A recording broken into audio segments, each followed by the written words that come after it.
और इन सब के अलावा इस प्रोग्राम को मैं अपने दिल की बात जब मैं इस हॉल में आ रहा था तब से इस मंच तक पहुंच वोट डालने जाएं उस दिन सनातनी होके वोट डालिए।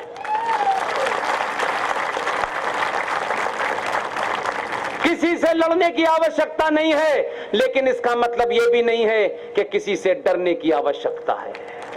केतन जुंगी साहब, विनेश मुकाना साहब, हेमेंद्र कोटिया साहब लड़ेंगे, हम सनातनी होके वोट देंगे और कोर्ट 500 साल के झगड़े को 150 साल से सुनवाई कर रहा था।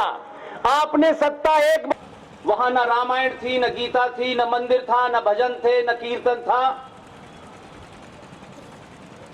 लेकिन बड़े होकर के मेरे गुरु पे खुल के सामना करने वाले कर्नल आर सिंह साहब ने, मैं जब चल रहा था तो मेरे मन में एक बात थी, मैंने कहा एक प्रसंग आप मुझे बार बार बता, कोई अपना हो या पराया हो, माफी किसी को नहीं देता हूं मैं,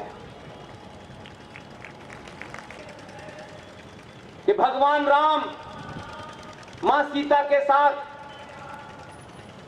जब नदी पार करने के पोरबंदर में पहली बार आया, मुझे यहाँ मछुआरा, केवट, जो भी आप समाज कहते हैं, उन्होंने यहाँ बुलाया। इसमें अलग अलग समाज के लोग शामिल हुए और एक राष्ट्र जागरण का, सनातन चेतना के बारे में जो पाखंडियों ने झूठ बोले हैं 700 साल में, हम तर्कों पे, तथ्यों पे रखते हैं।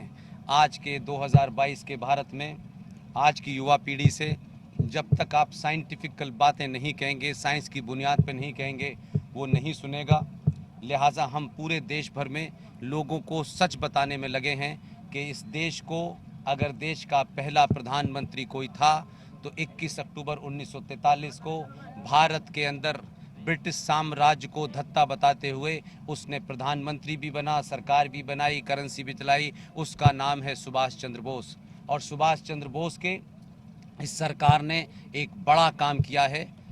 जीडी बख्शी साहब की देखरेख में ये मुहिम चली, हम सब लोग उसमें शामिल थे। आज से मैं समझता हूँ कि कोई 60-70 दिन बाद 15 अगस्त को भारत के राजपथ के ऊपर जो इंडिया गेट था, उस इंडिया गेट के दूसरी तरफ एक बहुत बड़ी कनोपी थी, उसमें 15 अगस्त 2022 को 28 फीट ग्रेनाइट की सबसे बड़ी मूर्ति सुभाष चंद्र बोस की लगने जा रही है। मेरा दूसरा कहना है कि ये जो भारत का राष्ट्रपति भवन है, इस राष्ट्रपति भवन में ये जिहादी मुगल कहाँ से आ गए कि हमने उसके अंदर उसमें नाम रखा है कि यहाँ एक मुगल गार्डन है। ये मुगल कहाँ से आए? लिहाजा मेरी मांग है, सरकारों से कम करता हूँ, समाज से ज़्यादा करता हूँ, कि समाज का दबाव ज़्यादा पड़ता है। ये मुगल गार्डन नाम का जिहादी इस्लामिक आतंक के ऊपर जो बना है, इसे हटाया जाए और उस गार्डन का नाम विवेकानंद गार्डन रखा जाए, ताकि आने वाले युवाओं को विवेकानंद से प्रेरणा मिले। और ऐसे ही बहुत सारे मुद्दे हम समय समय पे जगह जगह रख रहे हैं।